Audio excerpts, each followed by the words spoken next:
Hey YouTube, how is it going? I hope all is well.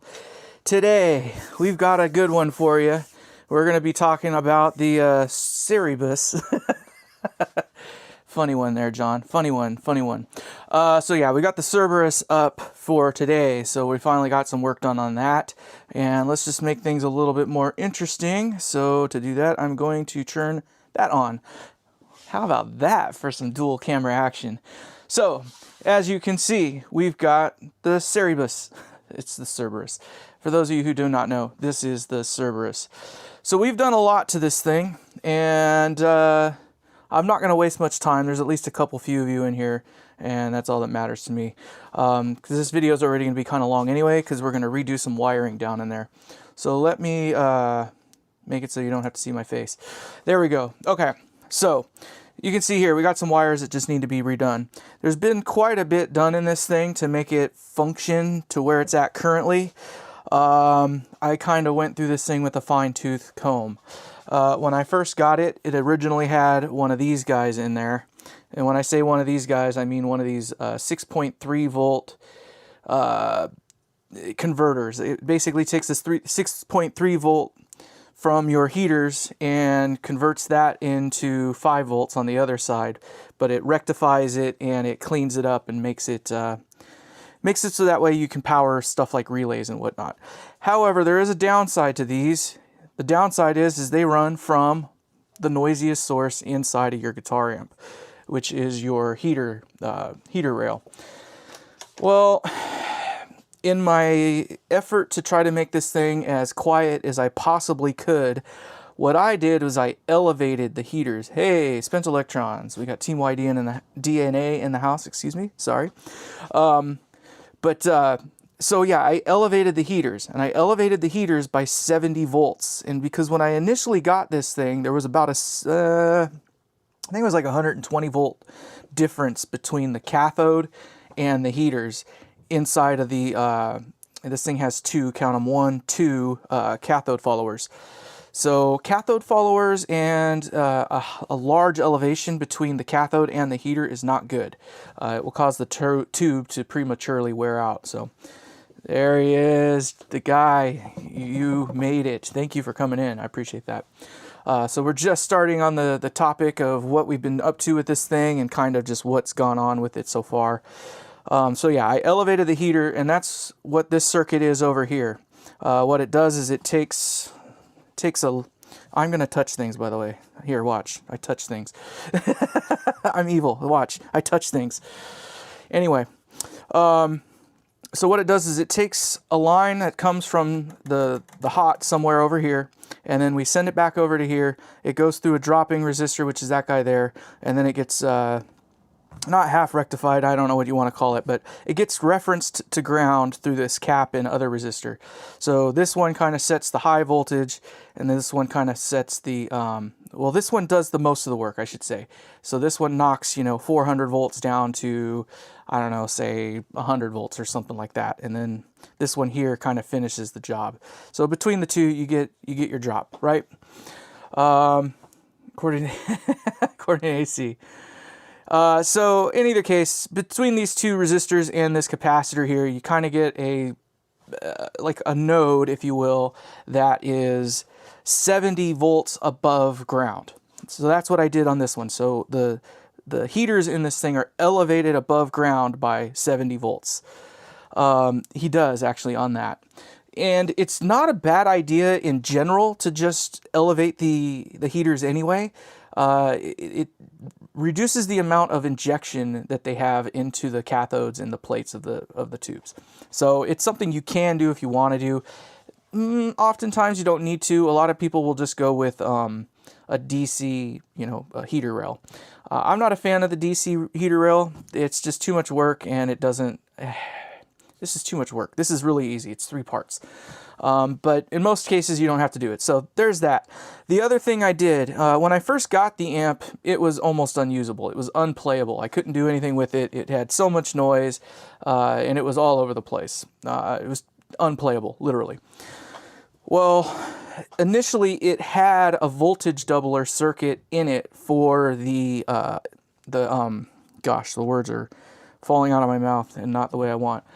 But yeah, you need to get back to work on your amp. Do it now. Well, not now. Do it later, but you know what I mean. But in either case, Andy had put a voltage doubler circuit in it because whatever transformer he had initially, I believe it was a Partridge, didn't have a tap that was enough to get the voltage where he needed it for the bias supply. So I kept the bias supply that way. I kept the voltage doubler in there. This thing has a range, I think, from like -70 down to like minus, I don't know, I can't remember. All I know is it's within range of any tube that you're probably going to put in here. But in either case, I kept that, but I did do some cleanup work on it as well.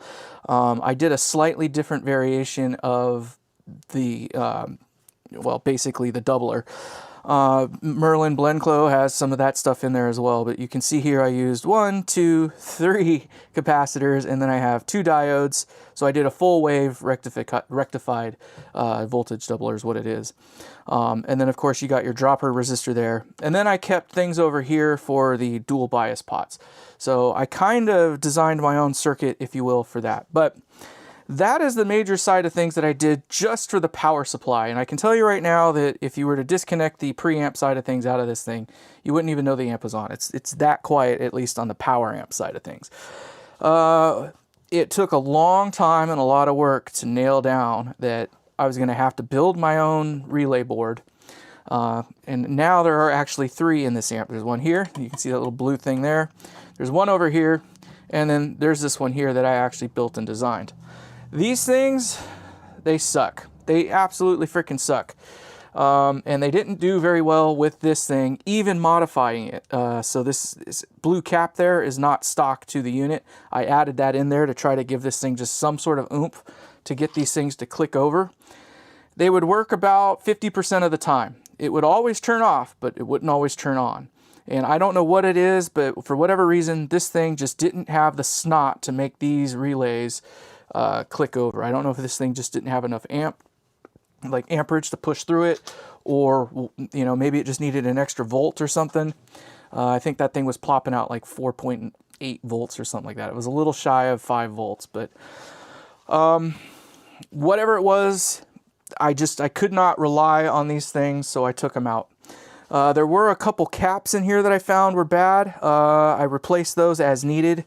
One of them that went bad was this guy right here. The SM caps, for whatever reason, they just tend to go bad sometimes. Not always, just sometimes. So that one went bad, and it was not an easy problem to resolve, but it was easy enough to resolve.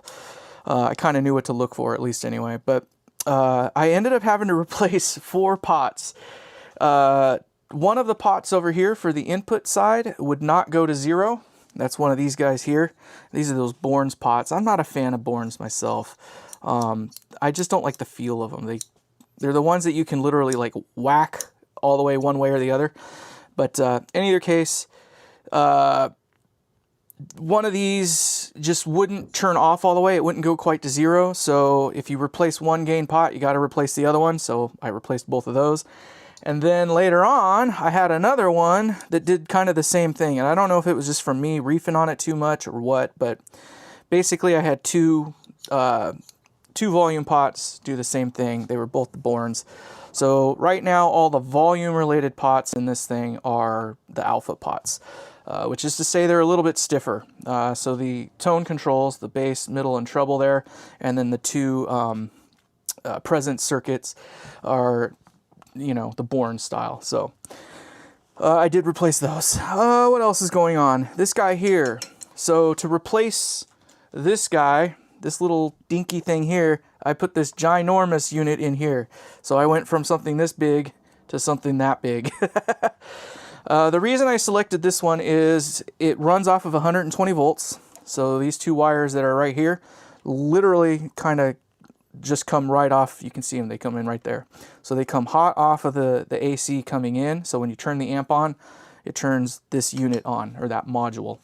I'm more or less doing this for you, AC. So just so you know, this is kind of like your, you know, how-to, if you will. So cheers to that.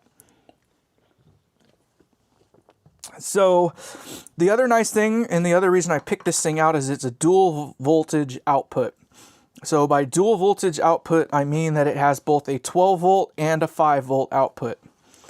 Oh yeah, we got some open amp surgery today.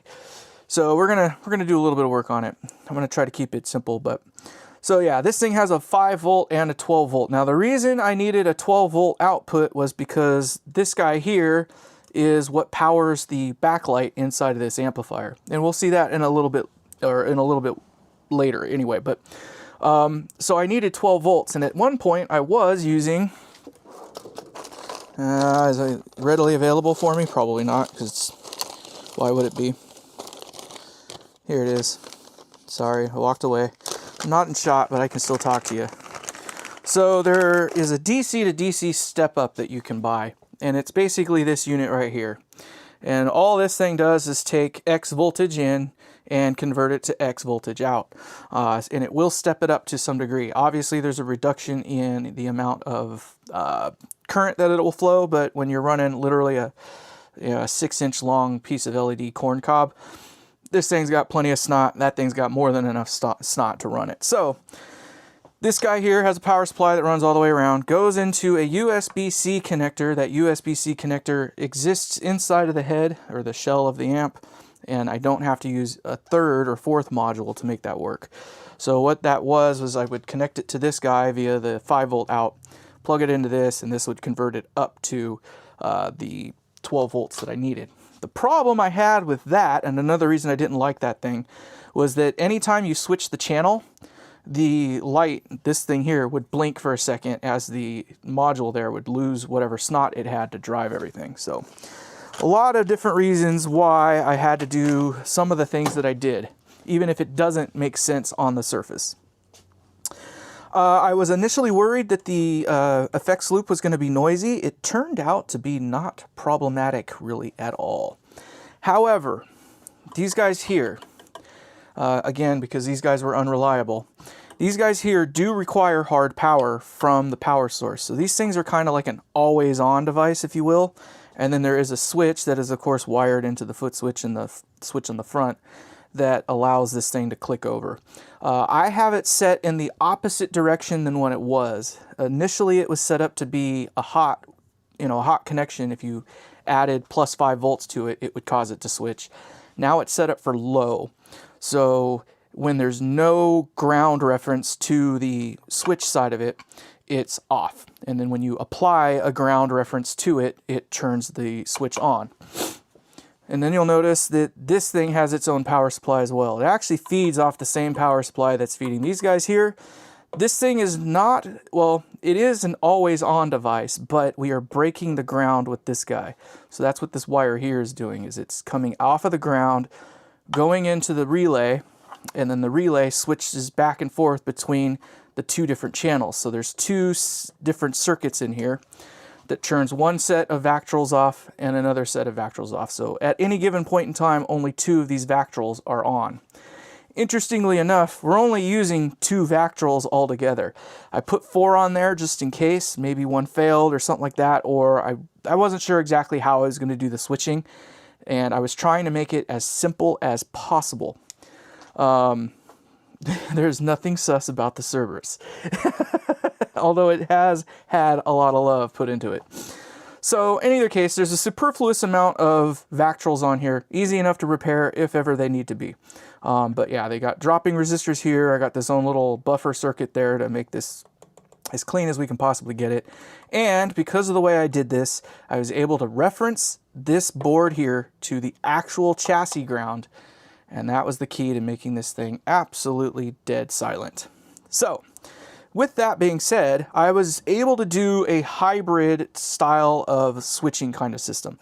This thing here, all its relay does is switch one side or the other of the Vactrols. This side here is actually a mute. It's a different way of doing channel switching. Instead of changing the signal path, what you do with this one here is you mute one signal path or the other. And that's what this one is actually doing, is it changes one signal path and then mutes 2 others. And that makes it so that this guy down here, the touchiest tube of them all, is V3 in this amp. It's the one that's right here, so when you turn the amp up the other way, it'll be the third tube in from the left, right? That guy is very susceptible to noise. It may be beneficial to get the little shields that go over the top of these things. Right now, I do not have those. Andy should have those for you, Mr. AC. So I know I'm yapping a lot and not a lot of action, but you know, we just kind of got to get over what's been going on and what I did. So what I did here is I mixed both the channels in on that third tube. That is the first cathode follower tube in this circuit here. This is actually the effects driver portion of the circuit. It comes out over here, goes over to this side of things, and then back into the next tube. So this is the recovery tube here. This tube, not so bad. That one there, very susceptible to noise. So the easiest way for me to make the noise go away was to try to mix things in at that tube as opposed to trying to switch two circuits in and out from there. You can get them. You can get them. Actually, I think he has them. So if you want, hit Andy up and he should be able to get those to you. I think he has them for this. At least he told me he did at one point. Excuse me. It's a real show already. So the clever thing I did about this, though, and in order to make this thing work as if I didn't change anything, was you'll notice this blue wire right here. That blue wire is a reference to ground. Well, there's a black wire that comes off the back of it there. That black wire actually is what mutes that channel out. So it takes this thing out of circuit right here. What's also really cool about it is that it references, it's a grid leak then, for the clean channel.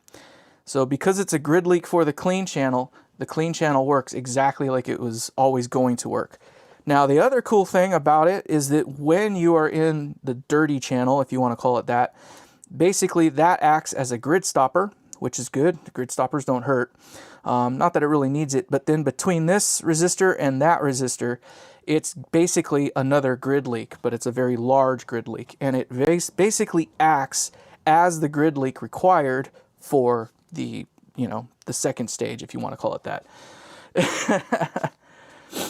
He hasn't responded. He's been a busy boy lately. I'll bug him about it. I talk to him pretty regularly, so I'll hit him up again. All right, so that answers how I solved that problem. So that makes the switching on this thing pretty dang quiet. Like, there's not really any pops or clicks or anything like that. It's still not the best there could possibly be. It would probably behoove me to go with Vactrols all the way around, but that's not the story in this case. So what do we need to do? A couple other things too, just so you know. If you look down here, you'll notice this little disc-shaped thing. That is an NTC thermistor, so a negative temperature coefficient thermistor. It is between the hot and the fuse there. So that being the case, if you take all the tubes out of here, there may not be enough current. I'm just saying this in case you need to relay it to someone else later on, but except for now I'm the bona fide repairman for this amp apparently. But in either case, if you take all the tubes out, there's not going to be enough current draw on that thermistor, which means it may not get up hot enough to actually fire the amp up to check voltages. So just FYI, if you ever need to get in here and do something and you have to take all the tubes out, you'll probably need to short that thing with a jumper wire in order to make it so it will flow, you know, like normal, right? All those little things. I also replaced both, count them, 1, 2 of the transformers here, and nobody's seen this side of it yet, I don't think, but let's see if I can do this without killing anything here.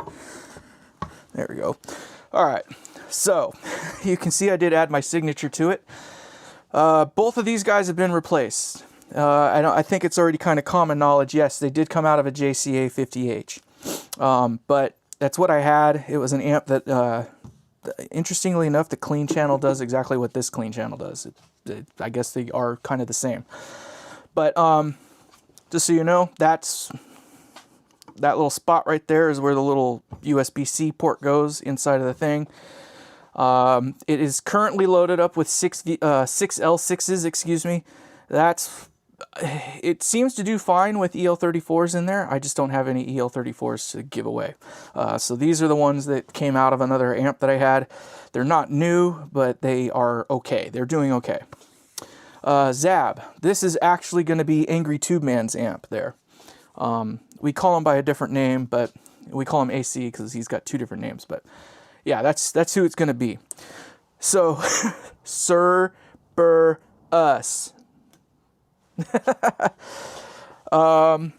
So this is his 91st amp. Now the reason I did the cabinetry the way that I did the cabinetry was so that way you can see all this stuff.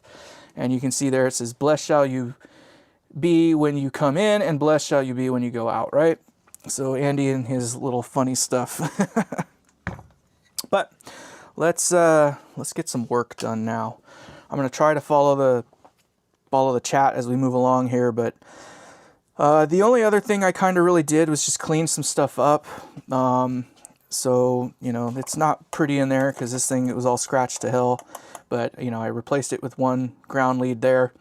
I moved a couple ground leads over to here. I redid the stuff here. This guy was initially done there. I moved this one up to the front there because this is powering the things that are in the front of the amp. So I did move a couple things around. Circuitry wise though, as far as the tonal aspects of the amp, I did not do anything sonically to it. I did have to change a couple of caps inside of the present circuit to make it so that this thing would fit in here. The unfortunate thing is those caps are so damn big that by the time this thing was sitting up, it would be above the face of the amp. So I did have to exchange some of those caps out, but fundamentally it doesn't change anything. I use the good stuff. They're Vichys. When I first got this thing, this is an interesting one. It might be easier to see once we get all the wires out, but let's go ahead and start getting down that path there. So when I first got this thing, I don't know that I'm going to have to take that out. I will have to take that out. This one we're going to take out. And this one's going to come out. All right, so we're going to just redo some of these wires here because they're just way too long. See those two little resistors right there? Those did not exist when I got this amp, right? So somebody had replaced them with a straight wire. And when I mean a straight wire, I mean it literally was a straight wire that went through on both of those.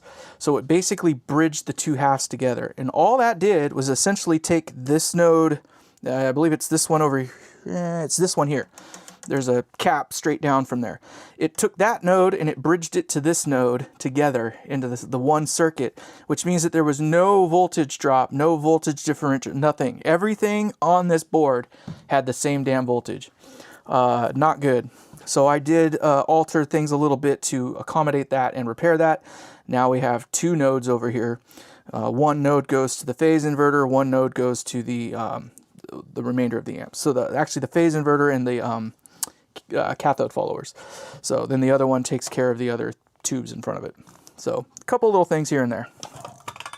All right, so let's undo some of my work here because I have to redo it because it's ugly and I don't need length of wire. So talk amongst yourselves while I try not to get my bean in the shot there. I'm just gonna undo some of my work here. There's that one. I want this to come out. Thank you.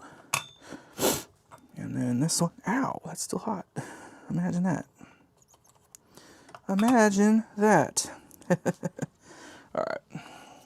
Okie dokie. And I apologize if I yip yap while I do my work. I am human. I still talk to myself. Sometimes I'll even answer myself, to be honest. All right.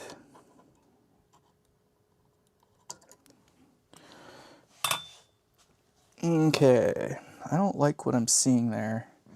So let's clean that up a little bit. I think I can clean that up a little bit.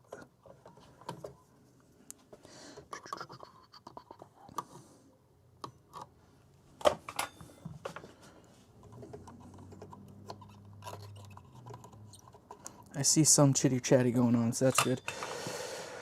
Some chitter chatter is good. I like some choidle.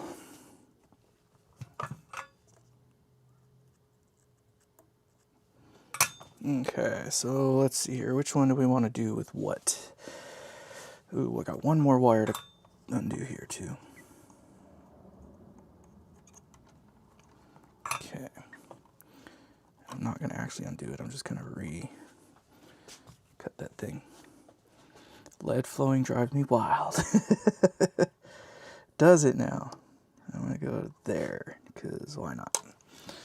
Click.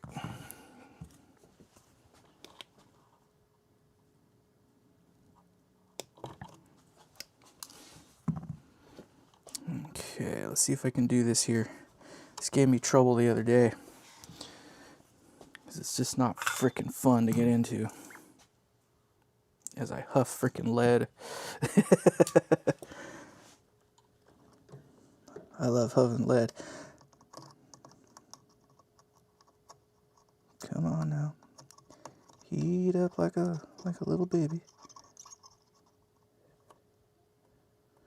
In the hole. Alright, so what we're gonna do now that it's held there is pretty that up.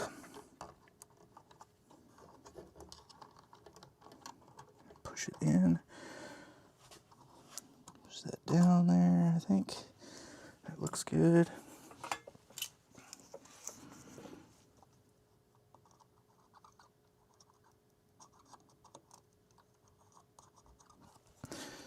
Yeah, it's not the best work, but it will do the job.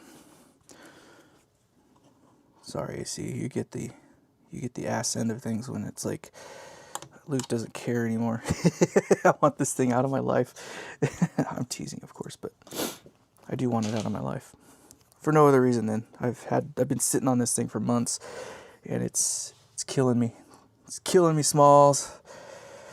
All right, so this one can be a shorty. See how short I can make this thing.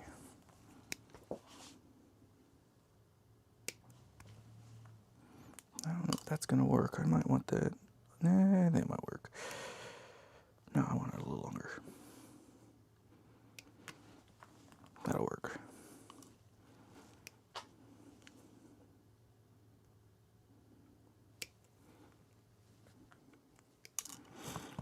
Okay, so those are definitely longer than they need to be, but that's not a bad thing. Okay. So what we're gonna do here, let's take that one out, and we want it to fit between the two, which it is. Perfect. Perfect, perfect, perfect. It's a little too long on the one side, so we're going to do that. Perfect. I like it. I like it a lot. I like it a lot. And then we'll tighten this one back down here. That looks to be correct. And then I need to get another one. I don't need it to be red, but I need the other one to go from this first one here down into that one there. So we're going to do kind of a similar thing here.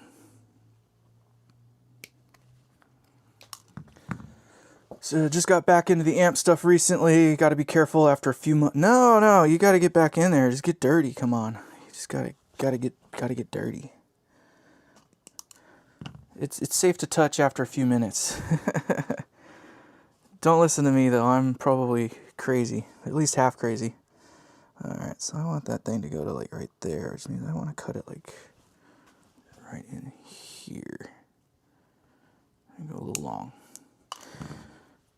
Can always cut back. Can't add it.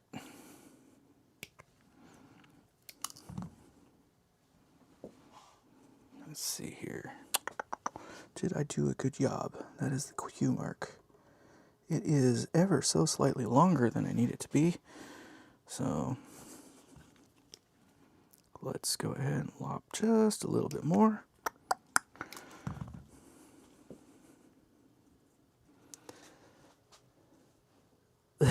So we'll see how long we can make the thing. Well, historically, I'm horrible at that. I'm not really good at waste management, I guess you could say. Sometimes I will cut way too much. So what we're doing here is one of these, how do I say this? one of these Vactrols is literally just being used as a place to converge all the things. So it's not really doing anything of function other than we're just using its lead, if you will. So now that we've got that, this guy can actually go back in there with them. And I think this will fit. There. Oh, wait, one thing. I want to put one of these on there. I already made this one the length that I wanted it earlier, so I hope this isn't too loud.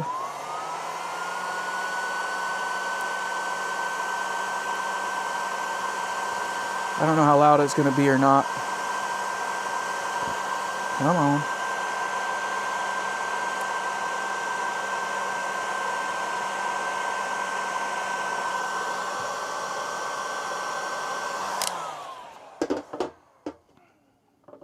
Stay. You can see how clean this one is compared to the other one that I used to have. This one has not been gotten a hold of by the wife yet. Just FYI, do not ever let your wife get in touch or get a hold of your heater gun, or they will get destroyed with paint and other weird things. There we go. And I'm gonna cinch that thing nice and tight like. There we go. Okay, I will live with that. Okay, let's see what we can do here. So these other ones, I probably aren't going to have to do that with because they're already of length, but I don't want them to be as long as they were. I want them to be kind of like that. So I'm going to cut it right there. Where the hell did I just put that thing?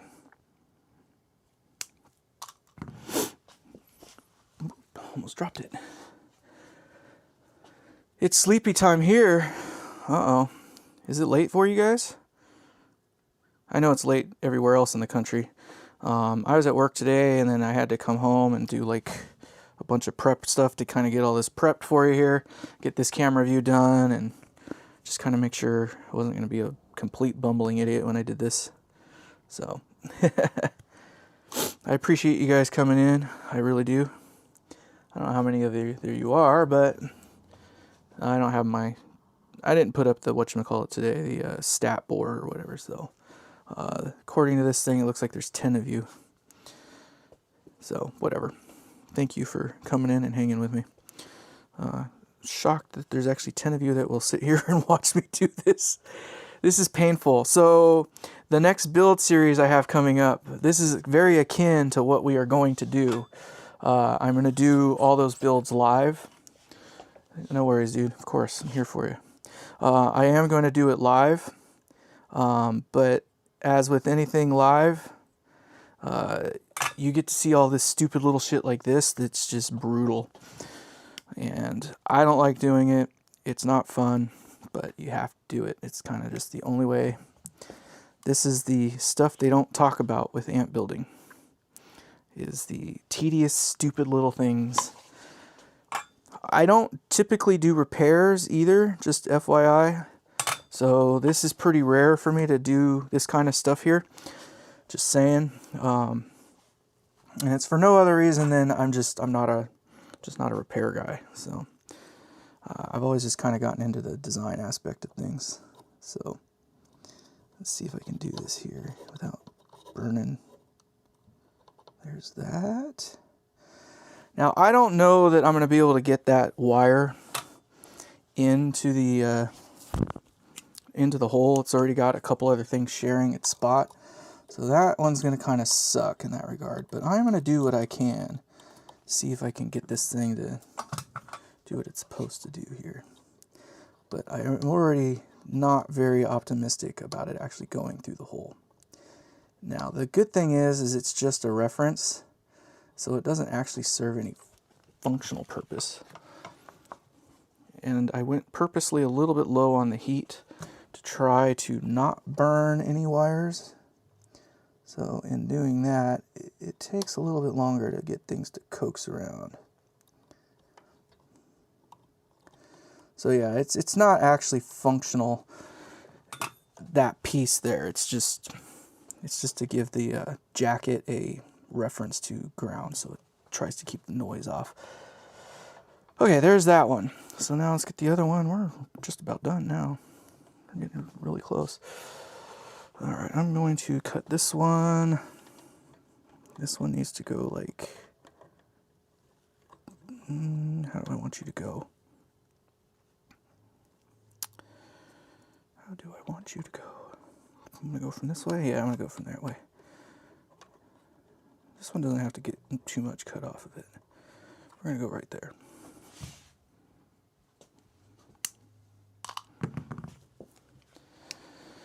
Are you cool with my trying to base cut circuit you used? Yeah, no, let's go for it, dude. It's really not like a secret circuit or anything like that. There are several other amps. I think I stole it out of like a, I think there's this web page. I don't know if it's called Angel Fire or something like that. There was a web page years ago that had like simple like one knob tone controls. And one of those that was in it was that circuit. And I believe it came out of like a GA40. So it's like a Gibson or something like that, if I'm not mistaken. So it's not a secret like tone control. What I like about it, at least the way that I implemented it, is it's basically just it's not cutting anything. So it's not reducing anything to ground.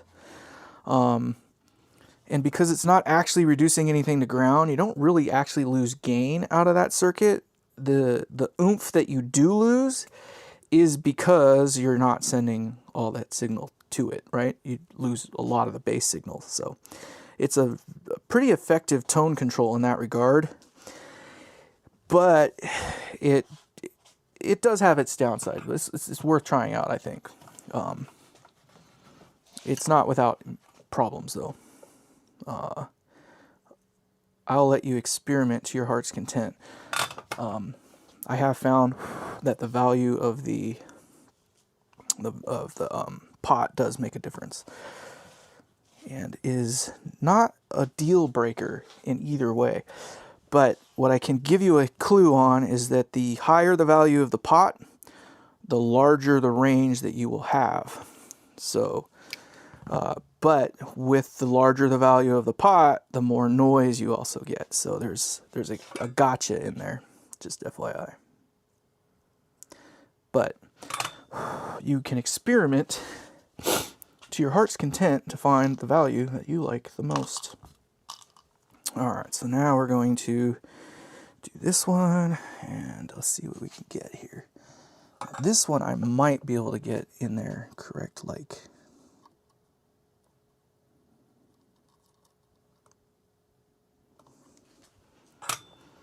Let's see what we can do here.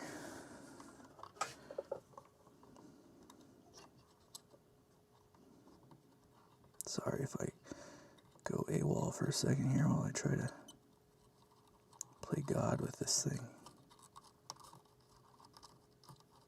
There it goes. That's what we're going to get out of it. Alright, and I don't like... I did this circuit a couple times here, so there's a little bit poking in, a little more than we needed. Alright, so now,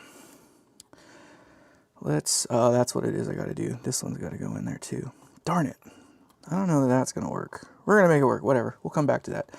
So this one's channel 2, which is gonna be here. If you don't mind going in. You guys are the lucky ones. You get to see all kind of the dirty dirt. By the time some of the other people come in, it's going to be mostly done already. Hopefully the actual putting together of the amp again will go smoothly and quickly.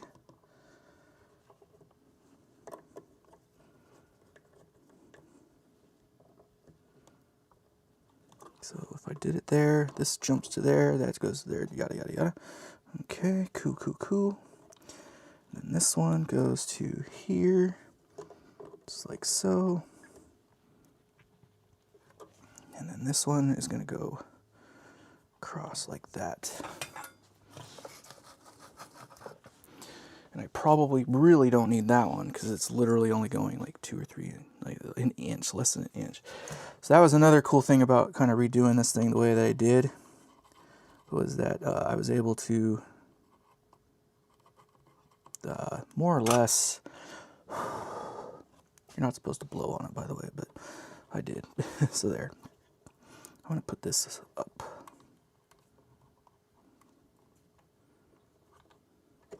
Let's see here. Trying to make it look pretty. It's not too bad. Not too bad. Do I want to go the other way with that? I kind of want it up. I like it up. There we go. All right. In theory, we can test this thing right now, or at least we should be able to. Let me give it a once over real quick. Make sure I'm not crazy. Well, we already know I'm crazy, but that's beside the point. Shh. Quiet your mouth. I hear you thinking. All right. Batten these down just a little bit here. Okay. So, to test this, we do not need this anymore. Sorry, I'm going to go off screen here for just a second. Do a couple things so we can get ready to test Rooney. That's plugged in. Straight up, straight down. Volume's all the way down. Tone controls more or less straight up. Cool, cool, cool, cool. Yeah. Yeah. That's plugged in. Power. Moment of truth. Click. Okay, yeah, we got a red light there. I got some green lights in here. You can see there's a green light there. And this one you can't really see, but there's one down there as well. And then this module has a green light, so that's good. And we got this other light, so in theory, things have clicked over. Let's get a cable, which I sat down over here.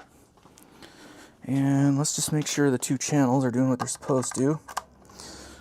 All right, so we'll give it a little bit of gain on each one. And if I did this right, we go there.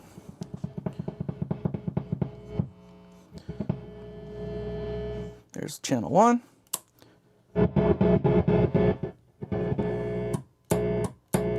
Channel 2. So it works. All right, and to do a little more fun time, happy stuff, let's go ahead and get a knee. Woo, don't do that. So for my knee here.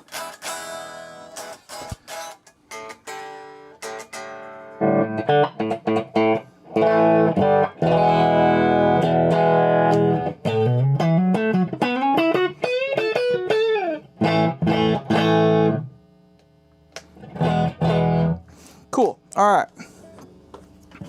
Got just a little bit of buzz in there. It is a high gain amp after all. Channel 2. Let's get channel 2 going. I may work that out too.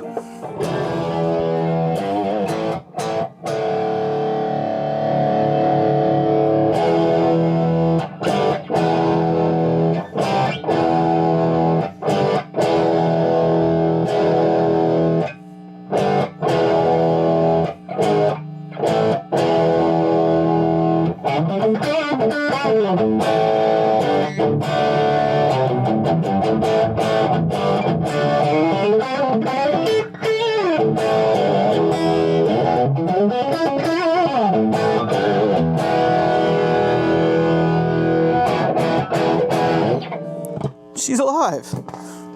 She works. Oh my gosh. All right. Put that there. There's there. All right. So I don't need that on anymore. Let's get this unplugged. I'll show you one of the other couple things that I did, because now it's kind of getting to the relevant point for you, because the only maintenance that you should have to do on this thing is biasing. So with that being said, turn that back on for just a second. It's time for a drink too. All right. So you'll see this guy right there, that red wire, that goes to a hot pokey bit. That red knob right there, that red, let's see if I can do this without killing myself here. All right. This guy right there, that one, sorry. That red thing right there has, you know, all 400 and something volts of Angry Pixies coming out of it. Just FYI. Don't be going sticking things in there. I have a cap on the way for it coming. I will provide to you one of these. So this is the lead for it that you will need in order to test the plate voltage. So what you will do is you'll take this guy here, you will stick it in that hole. Don't worry, you can touch the end. It's okay. It's safe. I'm kidding. Ha! Almost got you. You can see there's like a little plastic thing in there. You can't touch yourself. Same thing over here. The only way that you can get any shock out of this thing is if you literally stick something in it. But this thing is protected, so you don't have to worry about it. But what you will do is plug that in, and then here you can kind of see it again. I've got that red, black, red. Those are the bias probes. The ground is ground. Right? So this one and ground you'll use, and then you'll use the two reds to see what the voltage is on each of the plates. It's easier if you have two DMMs, but you can do it with one just like this. What you will do is go to Rob Robinette's, bias calc page. You'll punch in what tube you got, and you'll kind of give it a rough idea of the voltages. And you can do that literally right off the bat by taking the red lead out of here. You're going to put it on the V side, not the amp side. You want it on the ohms check side. So usually that's the right-hand side. So you put that in there. You'll put this thing to the highest DC setting it has, and it will give you a reading. I can tell you right now it's going to be like 445 or 455 volts or something like that, right? That gives you a ballpark that you can punch into the DC or into the bias calc. The bias calc will tell you what the safe amount of milliamps that you can bias those tubes to will be.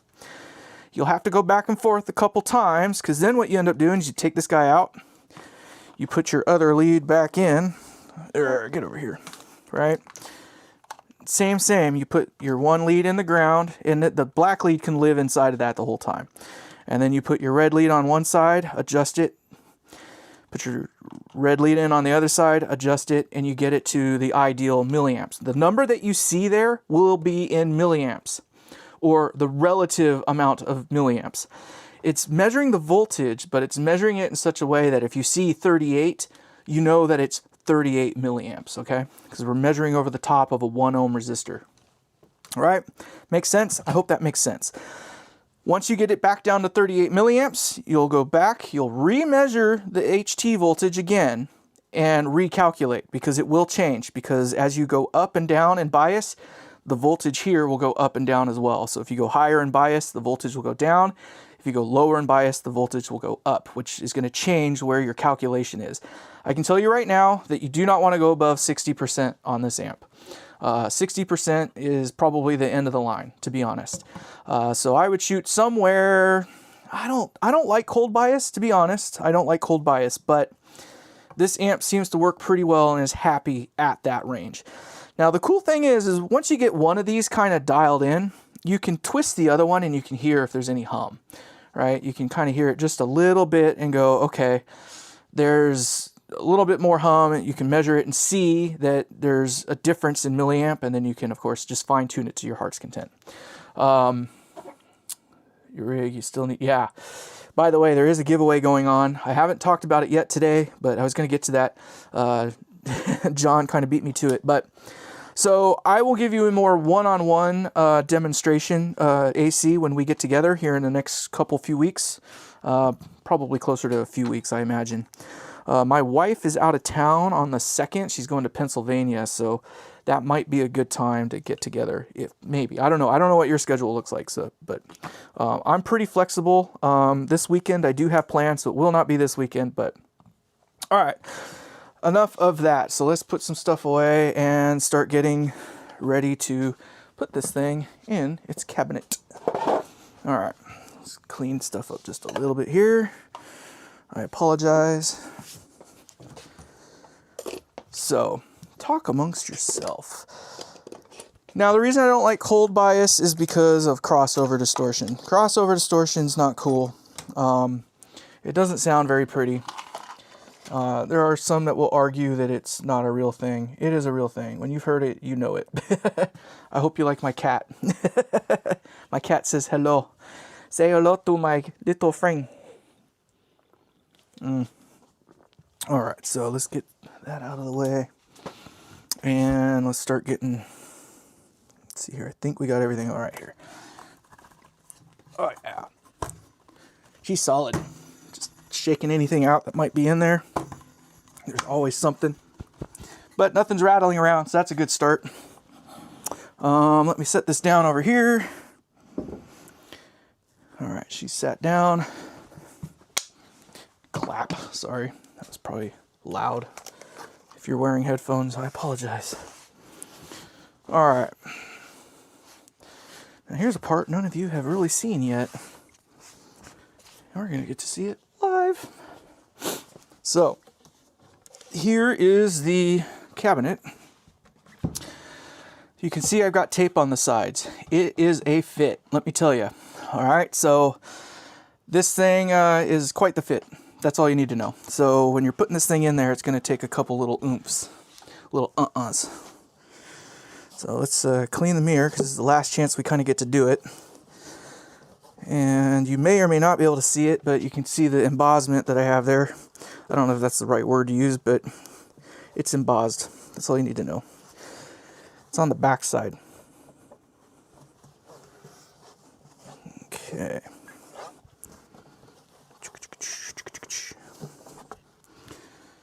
Alright. And you can see we got the aluminum shielding there. And we're going to give this thing a whirly here. So the way that this will work is you kind of just get the back fit in there. And it will fit nicely for the first like half. And you just kind of get it sat in there. And then you just work it on back. It has gotten a little bit less tight as I've taken it in and out a couple times. And there it is. Now it's in there. So I'm going to undo that. And let's see here. I can kind of show you what's going on here. I think it's safe. Yeah, it's safe. All right. So there you have it there. So the amp will try to flop over, of course, at this point in time, but now you can kind of see what we've done in there. So obviously these things will go down the side and then the one along the bottom there. So let me get the feet kind of going here though, because that is the important part. What do I need for that?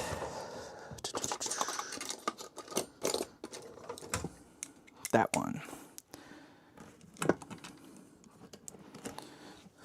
So I did add new threaded inserts on these. So there are some fresh threaded inserts for these, which will be nice.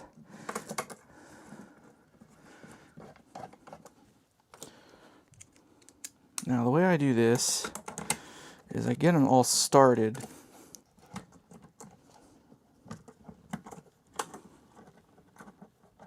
There we go.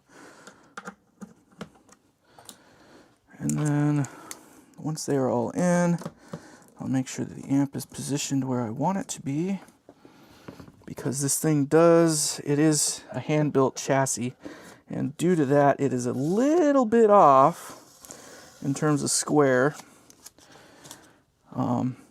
Andy, just make them a little more square.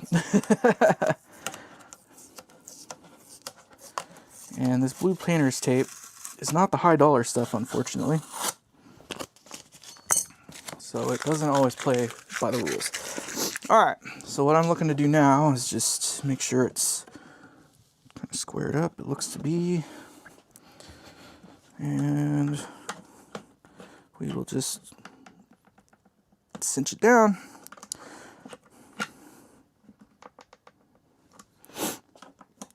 What you got? Looking good. This is... Oh, okay. Matthew, pleasure. I was going to say, I don't recognize your new username, but makes sense if you changed it. I do remember Matthew. Thank you for coming in. All right. So, that is nice and taut like a tiger.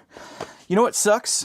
Is I gave away, when I went to Sweden, The tool that I use to tighten this stuff up, I gave it away. So I have like a special little tool. It's like a doorknob wrench. And I left it with the client so that they could do what they needed to do with it. So, pretty sure we need to do the bottom first. Now, these are directional, unfortunately. And I say that because yeah, that's the way it needs to go. It's directional. All right, put the damn thing. I just had it. Where the hell did I set the damn thing? There it is. Buried underneath my cloth, darn it. Pretty sure I want this one. Yes.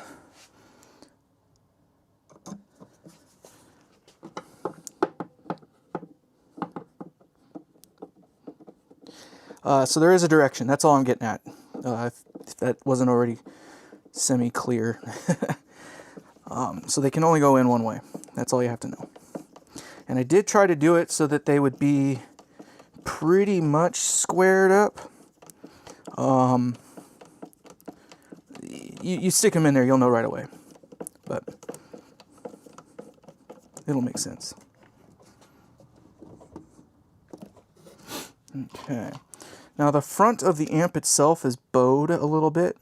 Again, it is a handmade amp, so it does have a couple little flaws here and there, but with this bar that I'm putting in here in the front, it does straighten it up.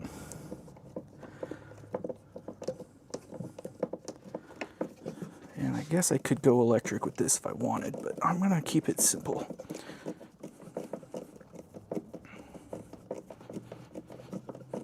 For now. Actually, no. I don't want to.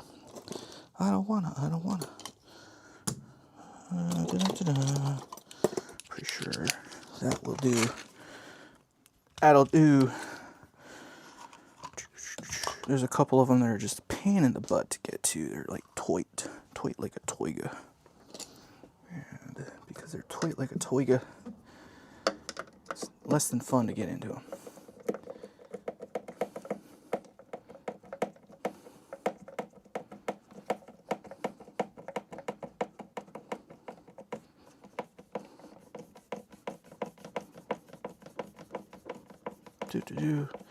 We're almost there.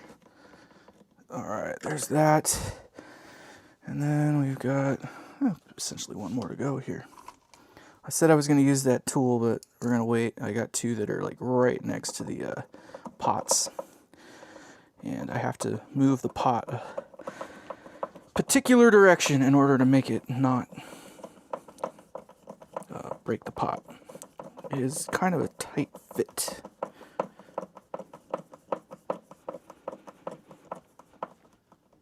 There we go. Alright. That's not what I want. I want this.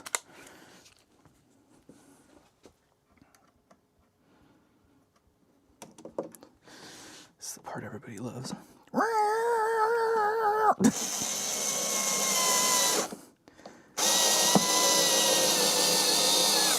There we are. Oh, that's so much quicker. I love it when it's quicker. Alright. Drink 30. Holy shit. Wait, will do Andy? Where's Andy? Is Andy here? I don't see Andy. Alright, now this thing says right side. I'm assuming this is my right side. I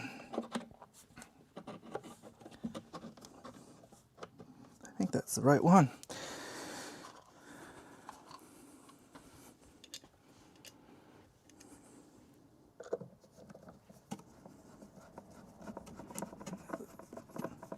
So the top and bottom on this one are just a little bit easier to get to. Or I should say the middle. I know you guys can't see, I apologize, but the top and the middle are obviously a lot easier to get to than the bottom piece, because the bottom piece is you motherfucker. It is attached down by the base of the amp, and that is not looking correct, because it needs to go like that. That's more better. More better.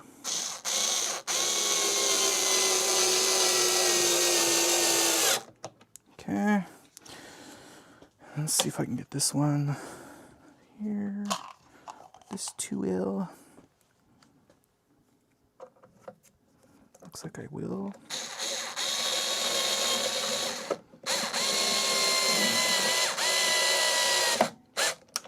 Yay! Alright, one more side to go here. And this thing says left side, and it has an arrow. You can barely see it, of course, but, you know, whatever. We are 3 screws away from the amp being put together. I'm going to do it with the hand one this time, to get started.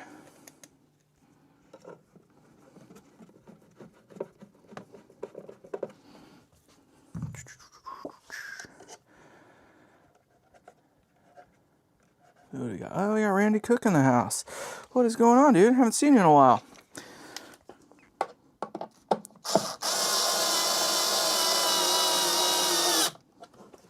And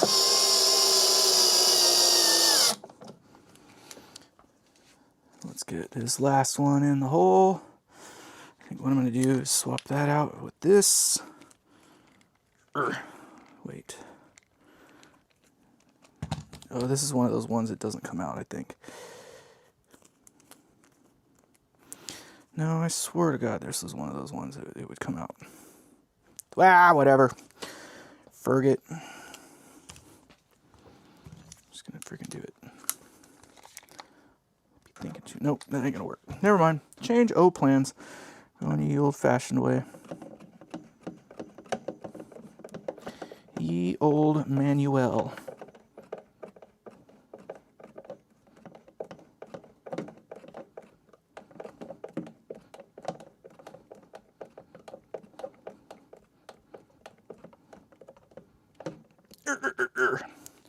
I told you there's going to be some ers in there. Alright, let's get going with it here. I want that there. Those two, this guy can go here. And you get in your home. Alright, it's time for a drink. And time to plug this guy in to its home. Okay, now, it's going to be a little difficult to actually show you what it looks like because, unfortunately, the power is on the back side of it, but there you go. Ta-da! There you have it. A little bit of cleanup on the front end here. Now, Andy did put these things a little close there, so yes, they are rather tight to the thing. It's not helped, of course, by having this bezel around the outside of it, but it is what it be. So that is that. And if I were you, AC. Oh, well, thank you. I appreciate that, Randy. Yeah, that was a hell of a trip. By the way, for those of you who didn't watch that video, you should go check it out. I do kind of a quick little, it's not quick by any means, it's an hour-long video, but I kind of give a little show on my trip to Sweden to drop off the giveaway amp. And the giveaway amp, I think it's serving quite happy service over there. He did have the correct adapter as needed for making it work, and it was literally plug and play. Zero problems whatsoever. I did a lot of the pre-work on the front end while it was here to make sure that it would do what it was supposed to do, and it paid off. Alright, so let's prepare a couple things over here. Sorry, I'm going to go off shot just a bit to try to make it so we can check this thing out. Excuse me. Some things never change. That is one of the things that will not change. It's easier to just fucking burp on you. Just saying. All right. So let's. Will it fit? Oh yeah, she fit. She fit good, eh? All right. Power is off. And sorry, I'm doing other stuff off camera here. I'm probably making all kinds of racket in your ears. There's that. There's this. This is a 4 ohm load, if I'm not mistaken. I believe that's, yep, that's that one. Cool, there's that. And,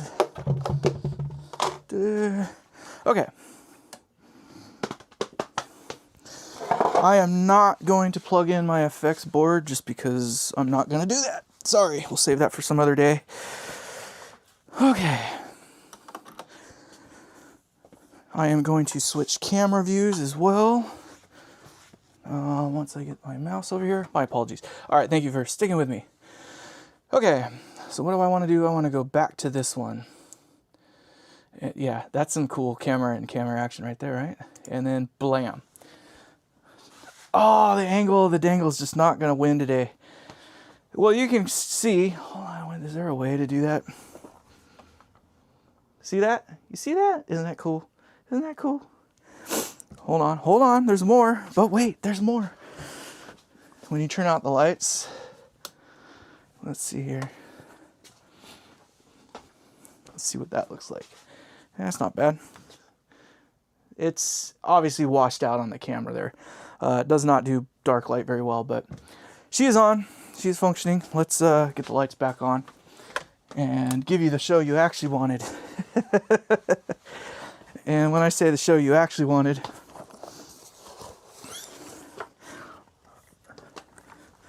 I mean this guy. So I'll bring this one with me when I come over. AC. Yes, this is an 8-string. So this is my Schecter 8-string that I own. It's a cool little guitar. It's one of the early ones. So let's make sure this thing's in a spot, doing what it's supposed to do. I'm going for channel 2 because, you know.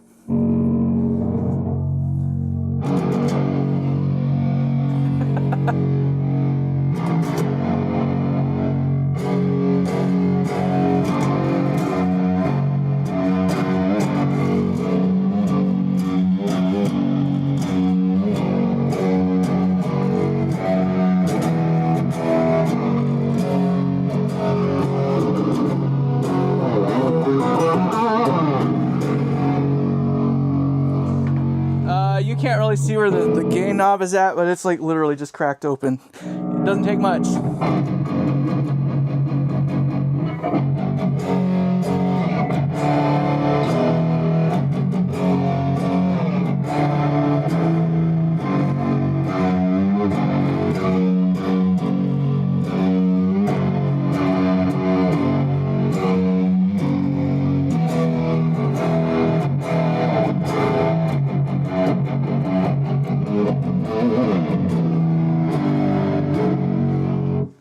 I don't play 8-string a lot, just saying. That's with the knobs just straight up and down, pretty much. It can get brighter. It can get heavier.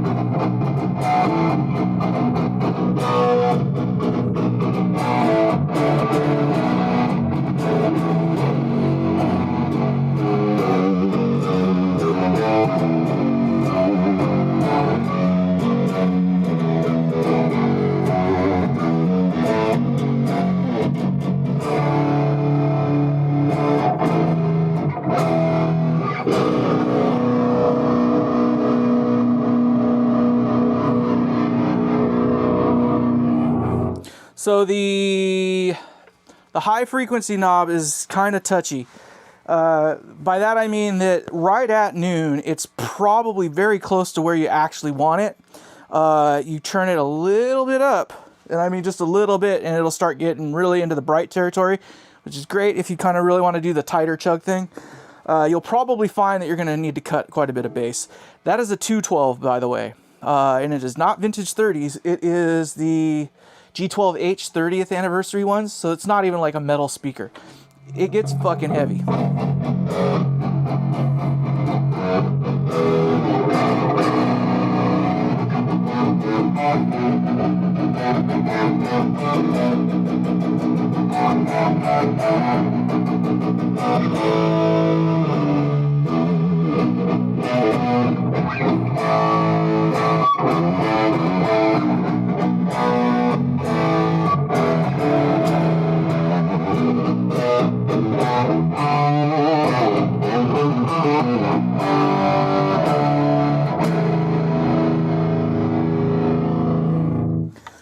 And that's again with the knob, like, let's go noon-ish.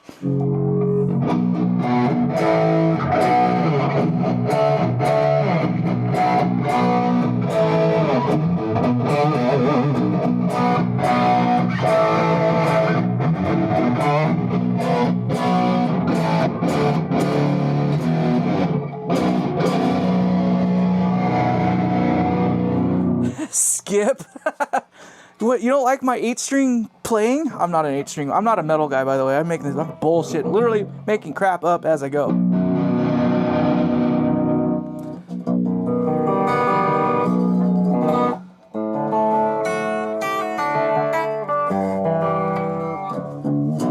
I gotta wear shades. Hold on. I do gotta wear shades. You're right. You're absolutely freaking right.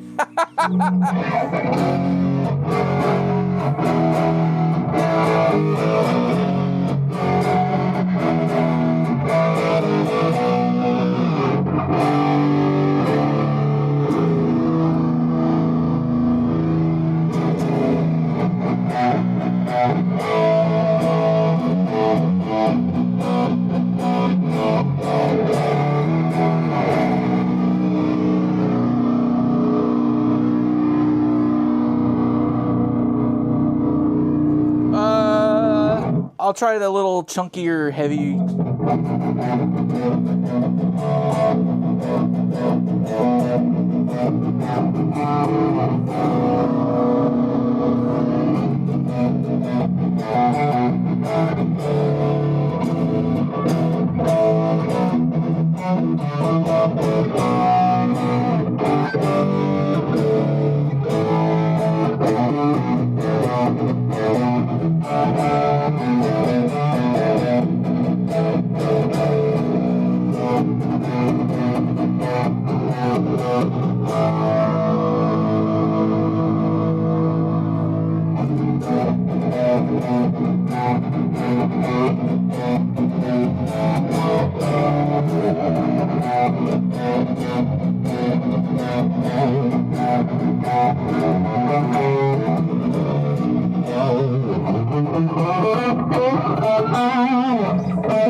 That's actually pretty quiet too. This thing is a little bit above conversation level.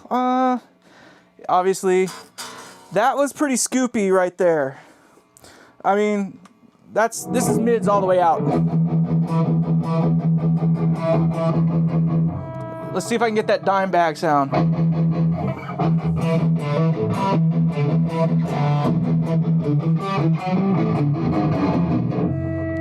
I don't know any dime bag barrel, by the way, so.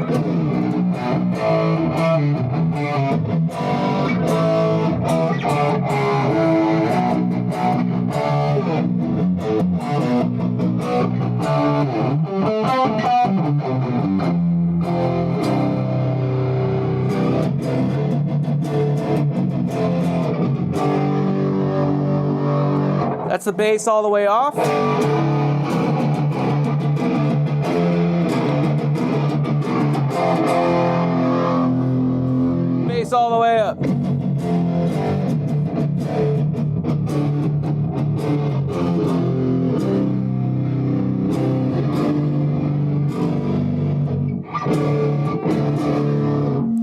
Put it back in the middle. Mids in the middle.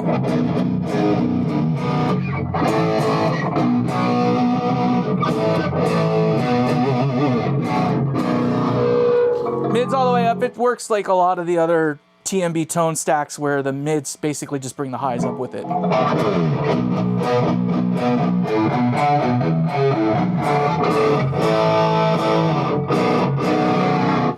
So it will get bright, and then of course the highs.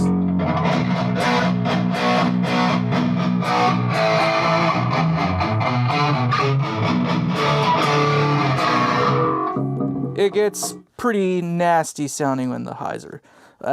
Here's the tone controls dimes.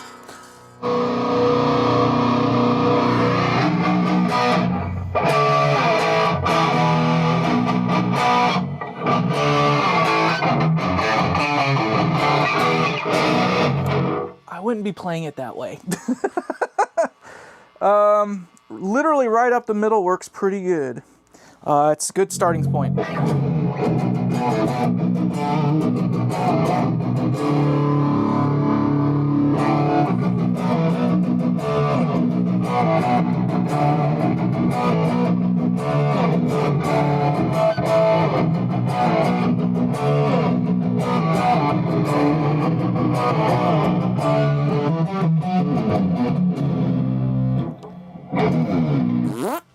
Okay, enough of that. Okay, let's check out what the presence controls do.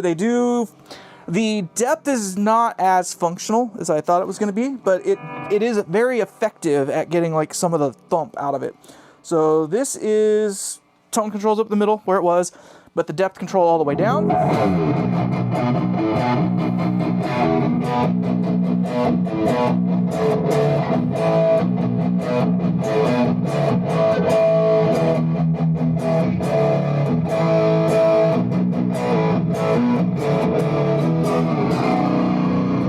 And this is them all the way up.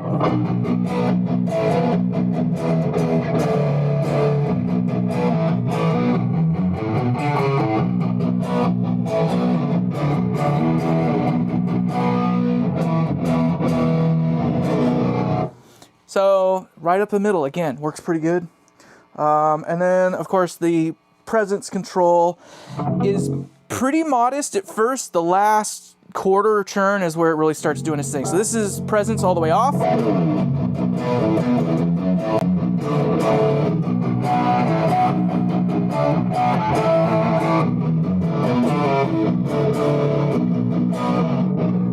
And presence all the way up, I don't think you're going to like very much.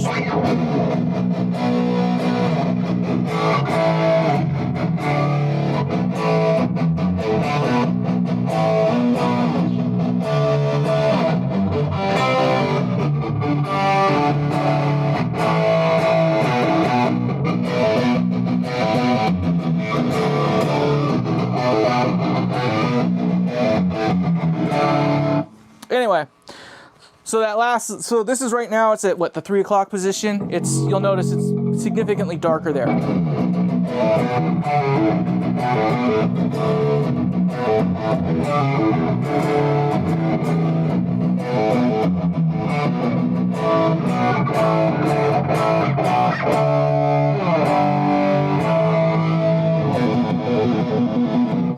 Anyway, so quite effective with that. Honestly, between just the depth and the presence control, you can kind of get where you need to go, just leaving the tone knobs up the middle. It is pretty bass heavy to me, so I do find that I turn down the bass knob a little bit.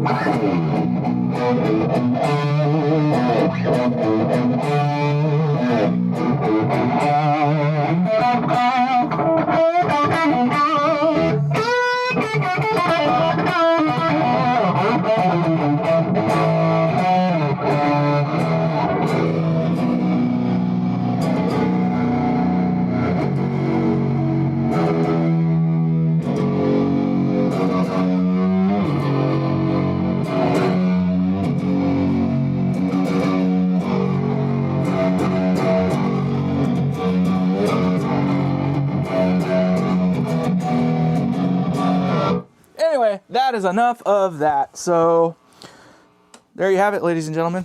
the Cerberus is fixed. AC, I think you're going to be quite smitten with it, to be quite honest. It's a fun amp. There's one little bug I kind of want to work out with it. Maybe it's a bug, maybe it's not, I don't know. The channel does kind of swell a little bit when you switch it. This is not going to, I'm going to tell you right now, it's not going to be a channel switching amp. You're going to use one channel or the other. For no other reason than it's just, the disparity in the two channels is too much. Pretty drastic.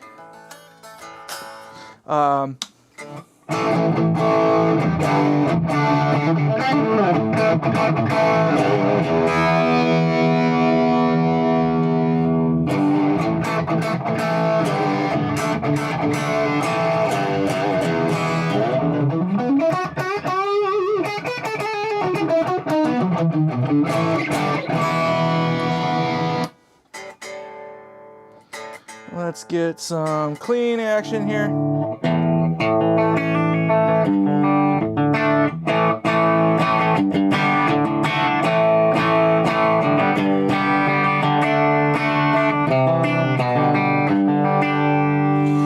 So more or less what it is, the disparity in the two channels is enough that the cleans don't really meld with the dirty. Like what you're going to get out of the dirty side when you go to switch over to the cleans, it's going to be, to me, a little thin, a little brash.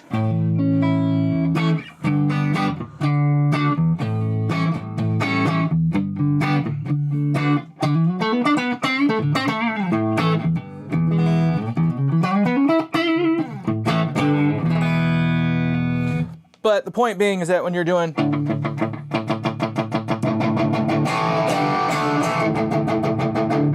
it actually didn't do it that time. Maybe it just takes some time to warm up.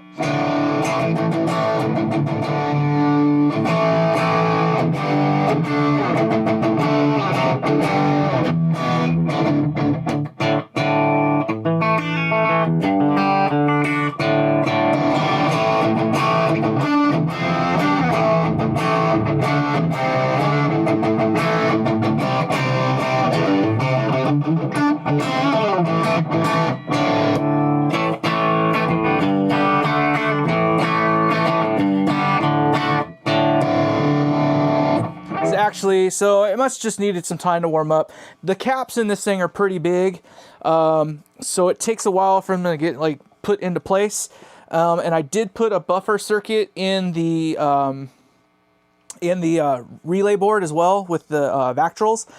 That also does require a little bit of a warm-up time, so it might just be when you first turn the amp on, it just needs some time to settle in. Right now, switching between them, it doesn't seem to be problematic at all.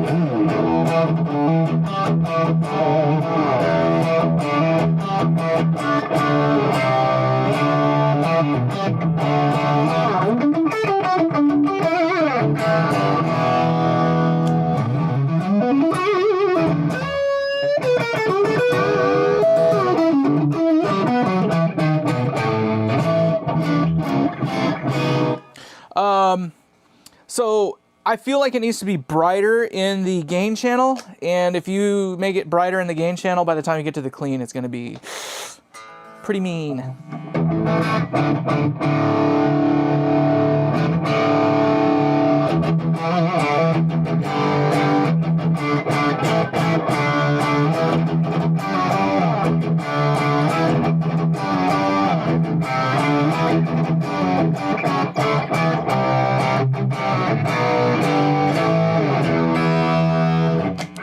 And this is a single coil, by the way, so you can hear the buzz. Obviously, it goes a lot quieter when I don't, but...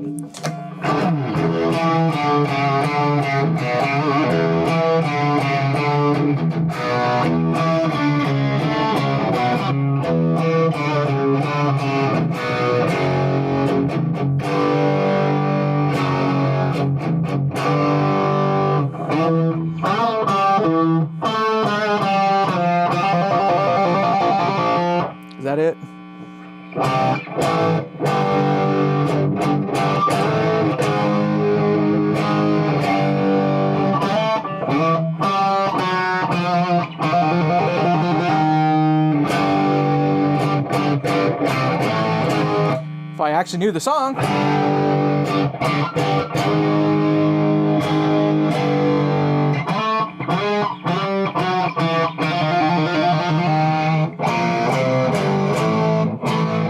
Oh, it's not fantastic guitar playing today. You're getting the slop. The sloppy slop. Literally make it up as I go along and not know doodly doo-doo. So...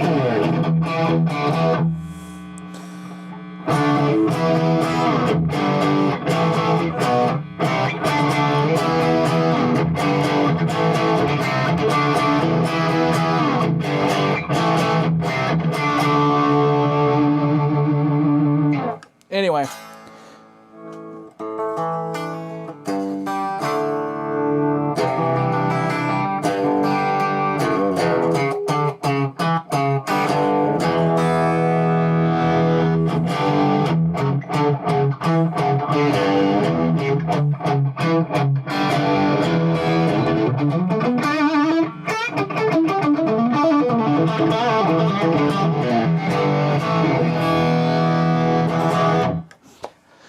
Alright, so that's enough of playing for the night. Obviously, we know it works, and it just takes a few minutes to kind of settle into its own, and it does pretty good. I can say that I know that the switch will work in the back, the foot switch. I don't have a foot switch to test it with. All of my channel switching amps, I don't have any. The one that I do is MIDI. It uses a MIDI DIN switch or whatever the hell they call it. So, that being said...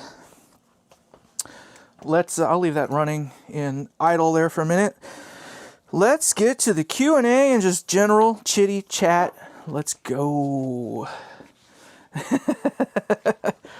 Oh, I'm not worried about you, my man. Hopefully this thing inspires you to play more. That's the big thing. Is one of the big takeaways from like Linus with the Sweden trip is that he's playing more now than ever. Like, that was basically his words to me, is that he's playing every day and just doing things, whereas he wasn't before. And he used to have like a little Roland Cube, I think is what he was saying he had.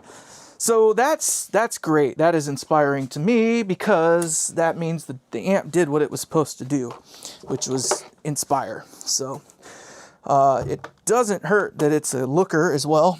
That is a beautiful amp that I built for him. So sorry, I'm done cleaning up. I can focus on you guys now.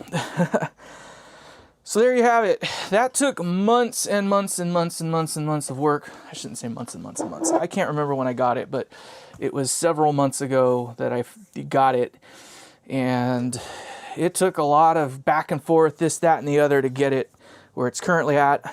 Is it perfect? It's hard to clean up. Lord knows what's happened to that thing. Whoever had that thing before put that thing through the ringer. Like, some of the stuff that I saw that was done to it was just unbelievable. So I know it didn't come from Andy's house that way.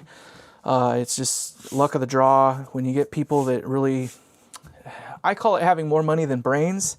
I don't really care to work for that kind of individual. I know, John, you were saying that if you want to hit me up to build you a custom, amp or something like that, I'm not really into doing that. So like, let's say you want a Plexi, or you want a Soldano SLO, or you want amp du jour. I'm not probably the guy that's going to do that. Andy is probably, I don't even think Andy would do it. He's still going to Andyize it, right? I am more into, my preference, I should say, is to provide or build amps that I want to build. So hopefully the idea is that you like that, and that's what I mean. Like, I just want to build what I want to build, and hopefully you gel with it. And it's not that I think I'm better. It's just that, everyone else has already beat that fucking horse. Friedman found a way to make Marshalls better than Marshall did, if you want to say it that way. But so the modified Marshall thing is way overdone. The last thing I need to do is try to get into modified Marshall territory. Same thing with the whole Dumble thing. Like, once the Dumble circuits came out in the early 2000s or whatever it was, or mid 2000s, I think it was like 2009 or 8, somebody finally got it de-gooped or whatever. Once the number 183 or whatever it was, or 189 got out, that was the end of that. Everybody's now got some Dumble something or other, right? Same with the train wrecks. To this day, you'd be hard pressed to find an actual gut shot of a real train wreck. I don't know why it's such a bogarted secret. There are a couple people that have come across them and have built literally down to the T, like literally taking that foam strip. There was this foam piece that what's his name? I'm lost on names right now, but Mr. Trainwreck, Ken Fisher. He would put this piece of foam in there. It was X wide by X width and yada, yada, yada. And there are people that have gone to that degree to replicate what he's done. I built sort of a rendition of one. I wouldn't say I built it exactly to his spec, but it was close in regards. And my finding of it was that the way that he was getting the distortion was not the way everybody thought it was kind of happening. The reason why those things were sailing, like, you know, feedback, like all that whole crap, was those things were literally just, by the time you got it up to the level that you wanted to play it at, the thing was just literally on the verge of stability. Like if you did turn it up any further than that, the amp would just collapse in on itself. So there's just a way that he did it. It's not a bad thing, Zab. You don't need to go to sleep. You're here. You're where you belong. You're with your people.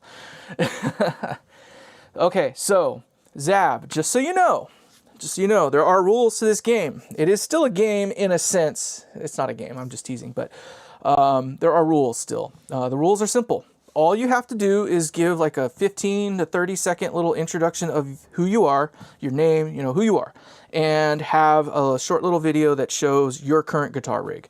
For you, that should not be a problem at all, because we obviously know that you can, you know, play and build guitar amps. So nobody's out of the running, other than the fact that you just need to produce a short little video introducing yourself and showing your current guitar rig.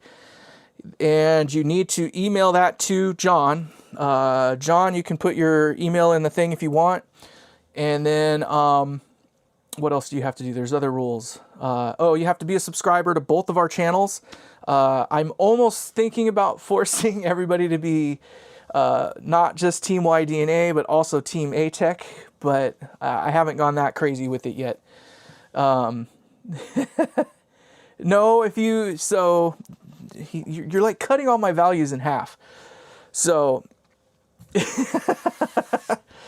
so what I'm thinking of doing, just to kind of put it out there, is more or less just doing the giveaways. I'll do them as often as I can feasibly do it. It's obviously, it kind of comes down to some amount of return. Super chats, subscriptions, and, you know, just income from the streams and whatnot is kind of going to help facilitate that. I don't have unlimited funds. I have reasonably good funds, which is to say that if I lost my day, goddamn, if I lost my day job tomorrow, I might be in trouble. I wouldn't be able to be building amps like this anymore. So there is that. But if you don't want to wait for the giveaway, then $6,000, I'll build you whatever the hell you want. Basically, $6,000 will punch you to the front of the line, and you'll get something akin to this here, in terms of the way that the cabinet is all done up and stuff like that. So it'll be the whole 9 yards. I'm probably not going to be doing raw wood like this anymore, mainly because it's just a pain in the ass. But let's see, do I have that one on? Yeah. So as you can see, this one lights up as well, and it still has the mirror in the back. You can kind of just see it there, but they will have a mirror in the back. That's my thing. Do not copy that. That is me. I do have a light in there as well of some sort. I don't know if I'm going to go to something more like this one here, where I have the backlight behind the mirror. I may move to that. I'm not decided on it yet. Historically, I've done it like this, where it's built into the face piece. I kind of don't really want to use the face pieces, but I kind of feel like they're also necessary in a way. So what kind of amp? So right now, the amp that I'm building is kind of a hybrid between a high watt and, I'm going to say Dumble, only because it kind of follows a similar topology on the front end. It's got 4 gain stages, and nothing else beyond that is the same as that, right? So I'm using my input design, so I have my own kind of parallel triode input design that I use. I am going to have separated tone stacks, so it might have treble, middle, bass. It will for sure have, you know, a bass and a high cut. I have not determined whether or not I'm going to put a mid in there yet, but I may have a mid in there. But the way I like to do my tone controls is not as a stack. So I don't like using tone stacks. I like using separated tone controls that are, they do their own function and they're non-interactive with each other. Thank you, Endwoke. I appreciate that. So that, it will be higher gain. It will be the highest gain amp that I have made to date. It will have an effects loop in it as well. I already have the effects loop. I already have the chassis. I already got the transformers. At this point, now that this thing is done, we are ready to get the ball rolling. I am going to try to do 2 builds in tandem. I'm going to try to do them in tandem. I think I can pull it off. They will be done live, so get ready to be bored out of your mind as you watch me literally drill holes in metal and attach things to it. But I'm going to try to figure out a way. You can kind of see what I've started with that, with my whole dual view thing that I got going on here with this, right? Can I pull it off? I wonder if I can. I think I can. I can get things lined up. I can give myself my own bunny ears. Anyway, so yeah, we'll do a dual setup like this, and I'll find some way to make it easier to switch between the two, you know, the two views and whatnot. So you can kind of get the idea there. So there is that. So basically it will be a high watt. It will be 50 watts in the output section. Now the output section, I'm not going to veer too far away from the standard high watt type design, other than I will modify it to what I feel its spec should be. It's going to have pretty high filtering. I'm not going to say it's crazy high, but it will be more than significantly high. But I am going to do it in such a way that makes a little more sense to me, not so confusing and not so, you know, we don't need to have that many capacitors in the front end. Like that's crazy talk right there. You can do it with a lot less than that. And it's predominantly because I'm not going to be going with trying to stuff 700 volts in the damn thing. So the original DR103 or whatever it was admittedly a 100 watt amp, of course, but it had, you know, that kind of craziness going on with the filtering. That's ridiculous. So the way that this works is it's actually only about 100 or 220 UF per node, and each pair of those creates one node. So it takes 4 caps, these 4 ginormous caps, to make 2 nodes out of it. And they stack them together like that in order to make it so that they can withstand the amount of voltage that they have in these amps. Most of these 50 watt amps are plus 500 volts. Or right around 500 volts, which means a standard cap, they don't make much above 500 volts. So that's why you have to stack them up. Well, I don't like using high voltage in tubes. I don't think that's the answer. So I am going with a slightly lower voltage, which means that I can double up the amount of capacitance I have without having to use multiple cap cans, if you will. It will not be a tube rectifier. It will be solid state rectified. It will be, I will make it so you can bias each tube independently. I kind of like that idea. It is a nice way to go if you can do it. It just makes it so you can use pretty much any tube. And if tubes never wear at the same rate, right? So it's nice to be able to go back, you know, 6 months after owning it and be able to kind of rebias them down into where they need to be independently of each other.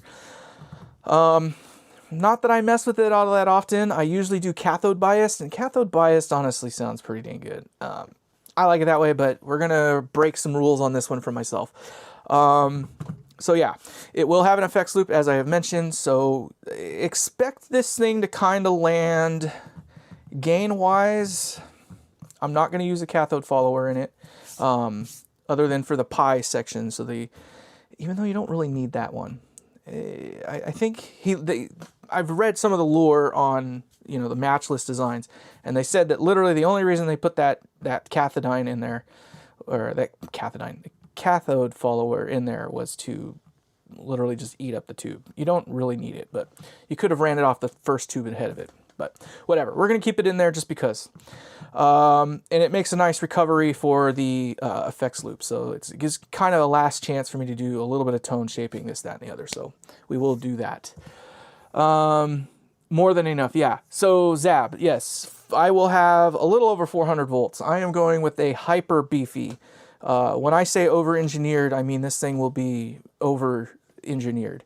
The transformer alone is about a $300 toy. It's not a toy, of course, but it is a 575 milliamp power transformer. So if it can't manage that, I don't know. Like, it's a 50 watt amp. It does not need a 575. So fixed punches harder. It does.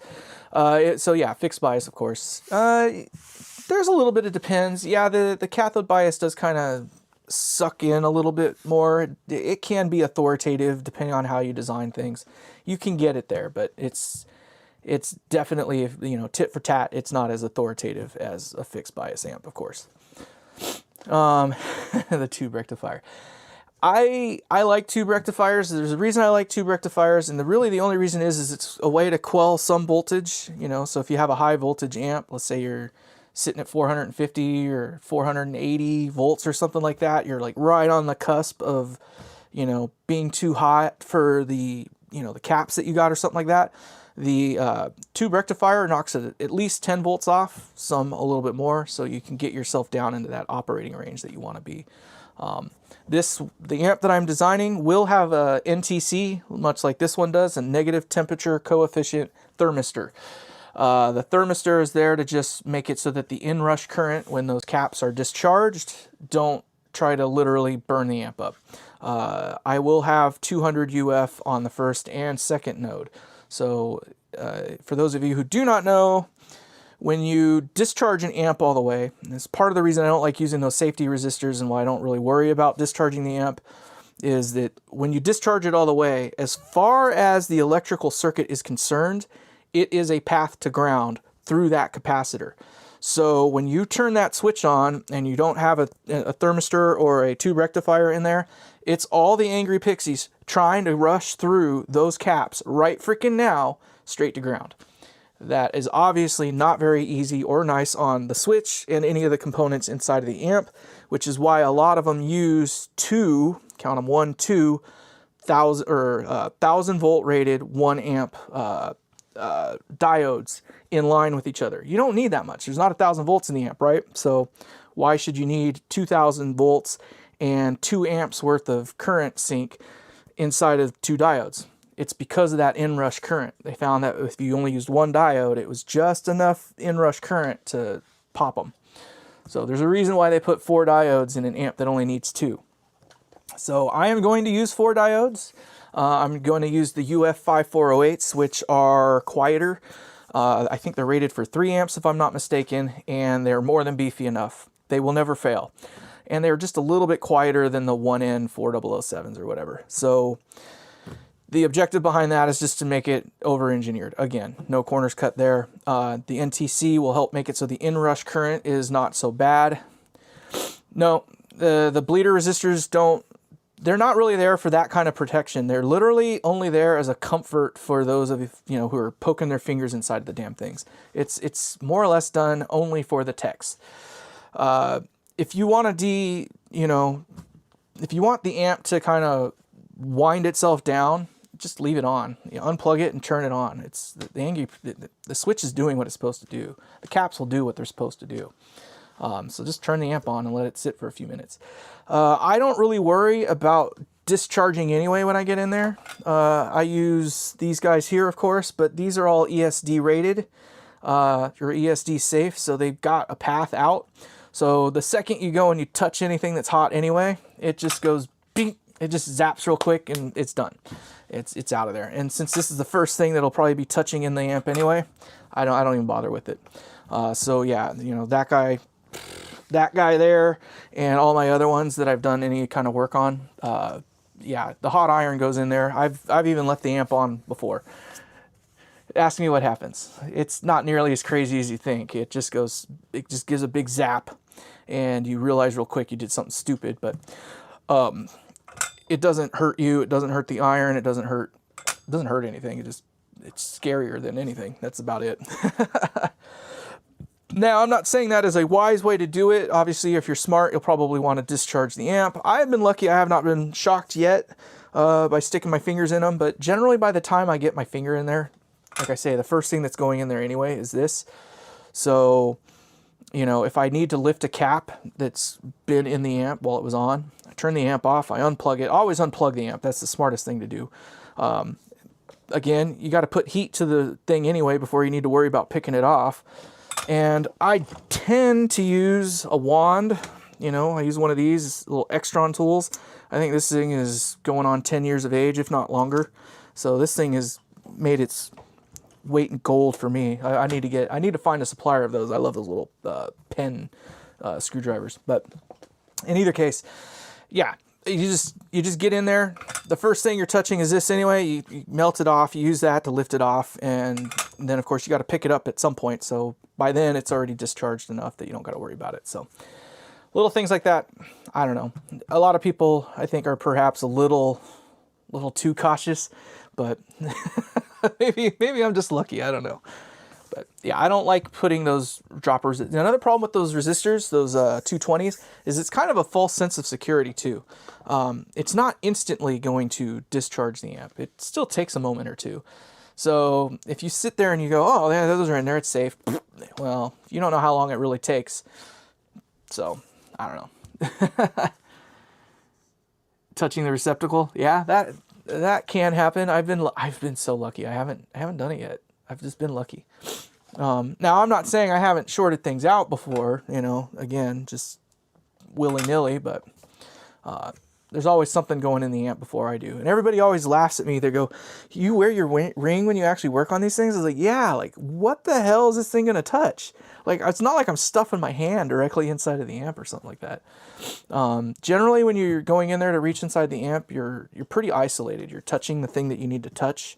And most of the amp is pretty safe, to be honest. The high tension side of things, yeah, that's definitely something you don't want to just go stuffing in there and grabbing. But I don't know. That's me. I'm evil though. Don't do what I do. Do what I say. Be smart. Don't be stupid. But and I usually got one of these around with me. So for those of you who do not know, I have a saying about life, and I try to carry it through everything that I do. And it's more or less this: if it's not fun, it's not worth doing, and anything worth doing is worth doing right. Make sense? So objectively speaking, I'm having fun while doing this, so I want it to be fun and loose and not so rigid, which I think is why I can do this at the moment. This is not a monetary venture for me in any sense of the imagination. So yeah, this giveaway amp, you know, this will be the second one that I basically am giving away. It's right now, it seems like a nice networking tool. It gets people talking. It has a couple of objectives in mind. I think, John, are you still here? I hope you're still here. I think John was looking at changing the rules a little bit. I was looking to keep it pretty much wide open. However many participants we got. If it was 100, if it was 1,000, whatever. That's cool, because objectively, that's the idea behind this, is to obviously bring people in. But it's to try to garner interest for this craft here, and get people to appreciate like what really goes into making this happen. It's not, I don't want to say that people are taking it for granted, but there are people that, you know, they see these things and they see the price tag on them and they instantly are just like, you're out of your freaking mind. Now, there are some companies that charge a ridiculous amount of money, and with what I see in them, yes, I get a little upset.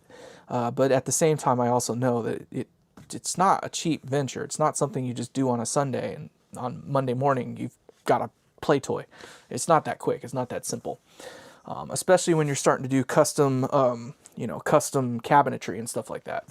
So the cabinetry is the bitch. And I shouldn't say everybody. A lot of my friends are like, why don't you just offer up just the head itself only, not with the cabinet and stuff like that, and then just let people do their own work? And to me, that's just half-assing it. It's not the full product. It's not the full experience. Yeah, you can spend the money on just the part that you want because that's the only part you care about. But to me, that's not the point. Like, that kind of takes away from the whole of it. When you buy a 69 Mustang or whatever, and you know it's already pre-built. You don't tell the guy to take the paint off because you don't like the paint. I only want the car, I don't need the paint, right? It's already on there. It's too freaking late. Conversely, you buy the car because it has the paint, not the paint that you want, and you plan on repainting it. So find those guys. I'm not that guy. Going backwards just a little bit. Shocked your shit after. Yeah, that can happen. Too much of a good thing is still too much. Remember that, though. So always in moderation, like Thomas Sinclair always says. Always in moderation. But yeah, you'll do it again. If you play around in there enough, you'll do it again. I've been lucky. I haven't had it happen yet, but that's never say never, right? There's always a first. So going backwards a little bit, though, with the amount, I wanted it to be kind of wide open, but then John was saying maybe only like 30 people or something like that, limiting it to 30 people to try to make it a little more special for that small group. The only reason I don't like that is because the 30 people that are going to get in on that game are probably the 30 people we already know, which is cool because it's going out to 30 people we already know, but that doesn't do anything for the purpose of drawing attention in. I'm okay with maybe making it 50 people as a minimum, or whatever you want to call it. You know, at 50 people, we can consider closing it up, but objectively, I want to try to see how far I'll go. I kind of feel like the attention will start to garner a little bit more as we get deeper into this. I'm doing more lives, so hopefully I see a couple new names here that I haven't seen before, so that's great. Thank you for coming in. I appreciate that. So objectively, we'll kind of get, you know, just a larger group of people to kind of suck in on it. That is kind of one of the goals too. And I think obviously as it gets further down the build, the interest will come in even more. You make the rules, except for I'm the one who's got to put the work in. Well, at least a good portion of it. So we got to meet in the middle somewhere. I don't know if you caught what I was saying, but if you did, just give me a thumbs up. But yeah, 50, I'm okay with 50. 30, still too low. 30 at the minimum is 30 at the minimum. 50, I will consider it okay to close it up. Maybe make it, I don't know if you heard me again, you know, the 30 people that are going to get in on it are probably 30 people we already know. I can literally kick my amp down the block and it'll land on somebody who knows me and the amps that I built. So we don't want to make it too damn easy, but it is going to take a little while though. Historically, it seems that these builds kind of take me about 6 months, and that's at my current rate. Now, keep in mind that's just a few hours a night. So, you know, and I'm not spending like every living moment doing it, of course, either. So the chassis and the amp itself doesn't take as long. I want to say, in past builds, I've been able to do it within about a week.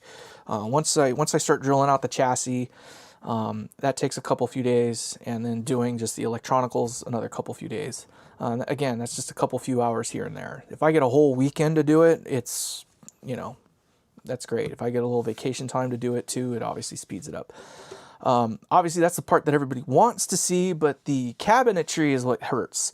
The cabinetry is the time-consuming part. I am getting quicker. With this guy here, I was definitely much, much faster than I was with the, well, more of my amps. This one here, it took 3 months just to get the cabinetry done. 3 months just to do the cabinetry.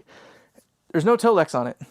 You've seen it before. There's a green Tolex one I did as like the fundraiser amp. It's the combo one that I did that's like 5 watts. That one took a little over 2 or 3 months, I think, in total to build. I think I started on it in, I don't know, it doesn't matter. It took several months to build it. And then, of course, you saw the whole progress on the Peacemaker, so... No, I'm not going to pay all the shipping too. I said that was your job. I said it was your job. I'll ship it to you, but then you got to ship it to whoever wins. Toylex, yeah. That was the only stipulation, is that you have to ship it to them. Whoever wins it. I'll ship it to you, though. I'll pay for that. Hopefully I don't get raped on that one. I don't know how the hell you guys can ship those things across the damn country. He said it was only like 200 and something bucks, $250 to ship it from New York all the way to freaking South Korea or whatever. Like, it cost me $350 to ship a 30-pound guitar across the damn country. I'm like, urgh. Who's working for who for free? I spent almost $600 shipping your guitars across over to freaking Andy over there. That's not free. And you're not working for me. You're working for yourself. I gave you a job to basically make it advantageous for yourself as well. So hopefully we can get you... I don't make the rules. But, so, yeah. In either case, I am building this amp. And it is going to happen here pretty quick. It's going to start. There will be lives. It will be put into a new playlist. I suspect here... I have a couple things coming up. I do have to do a thing with Angry Tube Man. I have to, go and give him the Cerberus.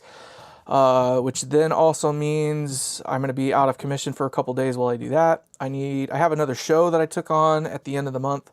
That really won't take any time. It's just a day of my life, but I do have to do that. Excusez-moi.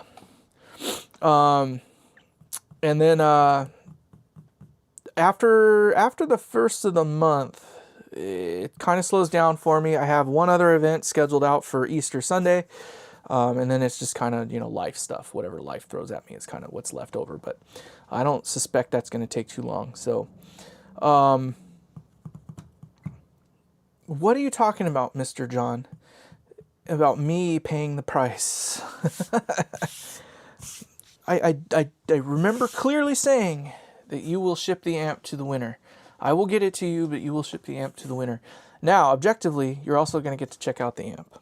And I told you that you could put your name in the hat. And as I recall, we have not gotten 5 people in there yet. So your name could still possibly be in the hat. So it could be you that wins it. Zab, Vessel, a couple of you can change that by getting signed up. I know that we've kind of gotten one pledge already today, but is there anything else that we need to beat up before we get rolling with this? What's going to happen with the Angry Tube Man thing, ACs, as I know them, but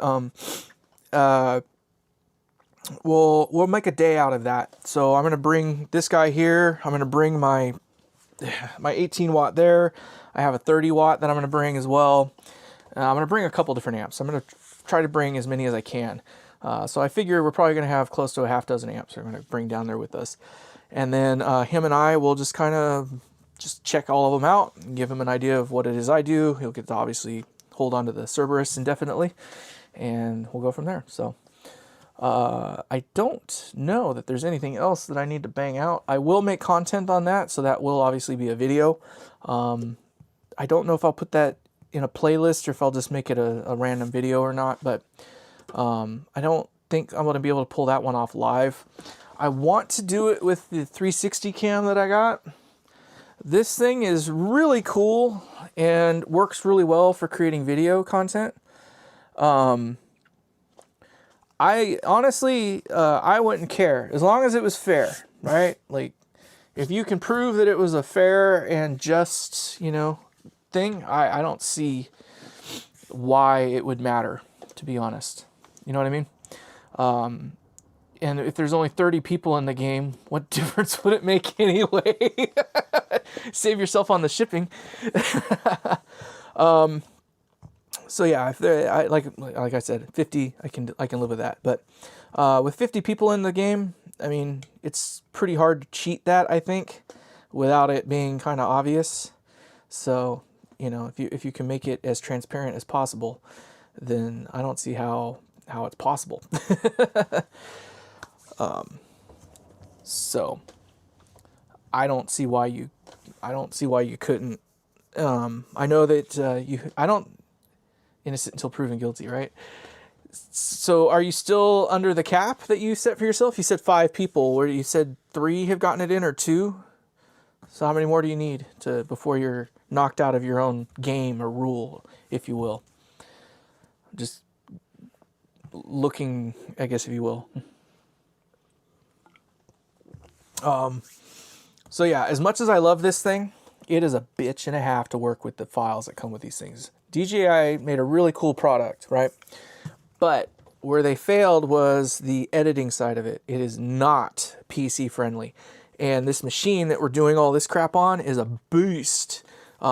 There's no reason why I can't have an actual sound card with its own power supply, the whole nine, and a 4K camera that, I mean, I'm shooting in 1920 by 1080, but like this thing will do this software will do 4K if I want it to, but 3 have entered this week, so you still got 2 to go. So if Zabtej gets in there, that would be 4. That means there's 1 more vessel that's calling you out there. Yeah, you got to flatten the files first, and that's the pain in the ass part. So you can do it on your phone, but that's not any fun whatsoever. So then I had to steal an iPad from work because the one I have wouldn't do it. But I stole one from work to use for that process, and now if I want to do any other, I need to get another iPad or a Mac. I'm not a fan of Mac. I swear to God, Mac has this thing, if it's not broke, then break it. The downside with flattening the files I found is that it, aside from the work it takes itself, then you got to put it into a different editing software, which for me is DaVinci. I like DaVinci. It works really well. And this machine crunches. Oh my God, it crunches. What would take me 3 or 4 hours before on my desktop inside the house, it's an old machine, but what would take 3 or 4 hours on that, this one does in like 20 or 30 minutes. It's freaking nuts.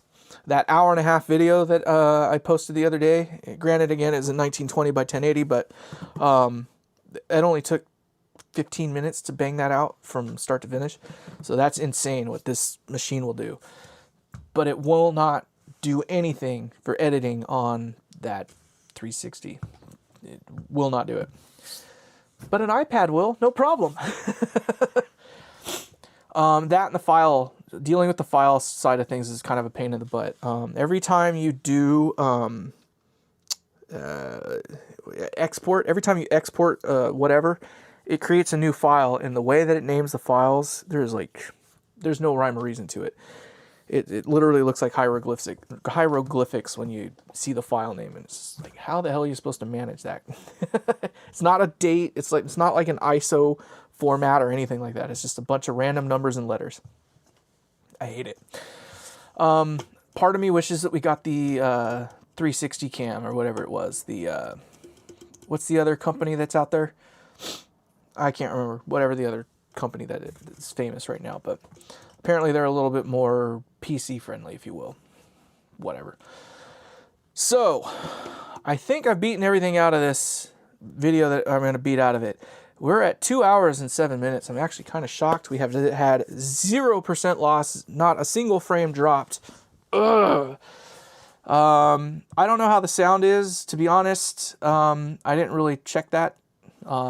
Sorry, forgive me. It's just one of those DJI mics. This thing is great. The DJI mics are freaking teats, man. But I didn't really check the setting that I had for it to make sure it was proper or not. So hopefully it sounds somewhat reasonable. But I think with that, I think we can kind of call it a day. I don't know about you guys. The last call, more or less, right now. iMessage. No, you got to get in hold of him via either his email, and or Signal. So Angry Tube Man AC. No worries, thank you. Again, this is kind of more for you to just kind of give you a rundown of what was done, how it was done, why it was done, that sort of thing. So it kind of gives you a more intimate knowledge of what it is that you're getting. Hopefully you'll never have to. Thank you, Randy. I appreciate that. It's good to see you as well, Zab. So you guys take care.